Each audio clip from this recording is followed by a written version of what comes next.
Hi friends, అందరికీ నమస్కారం. పోసానికి తీవ్ర అస్వస్థత. ఆస్పత్రిలో పరిస్థితి దారుణం.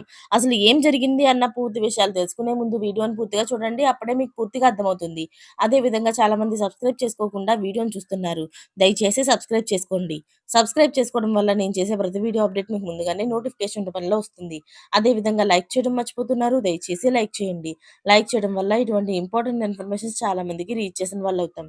ఇక లేట్ చేయకుండా వీడియోలోకి అయితే వెళ్ళిపోతాం. పోసాని కృష్ణమురళికి ఒక్కసారిగా ఆరోగ్యం క్షీణించడంతో పోలీసులు అలర్ట్ అయ్యారు.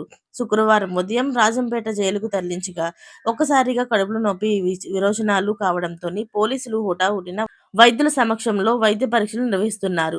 మొత్తం మీద పోసాని జైలుకు వెళ్లిన సుమారు 4 గంటల్లోనే తీవ్ర అనారోగ్యానికి గురి కావడంపై వైసీపీ ఈ అంశంపై ప్రత్యేక దృష్టి సారించింది. అంతేకాకుండా పోసాన్ని అరెస్ట్ చేసి తీసుకువెళ్లిన తర్వాత ఆయన కారు దిగుతుండగా ఒక్కసారిగా కారు కదలడంతోని ఆయనకి కారు తగిలి పడిపోబోతుంటే పోలీసులు పట్టుకుని ఆయనను రక్షించినట్టు తెలుస్తుంది. ఆ సమయంలోని పోలీసులు అలాగే పోసాని కూడాను ఆ డ్రైవర్ పైన తీవ్ర కోపాన్ని వెళ్లగక్కినట్టు తెలుస్తుంది. అయితే ఆసుపత్రిలో పోసాని కృష్ణమురళికి ఆరోగ్య పరిస్థితి ఎలా ఉంది ఏంటన్న పూర్తి వివరాలు తెలియాల్సి ఉంది. మరిన్ని లేటెస్ట్ అప్డేట్స్ కోసం ఛానల్‌ని సబ్స్క్రైబ్ చేసుకోండి. Thanks for watching friends.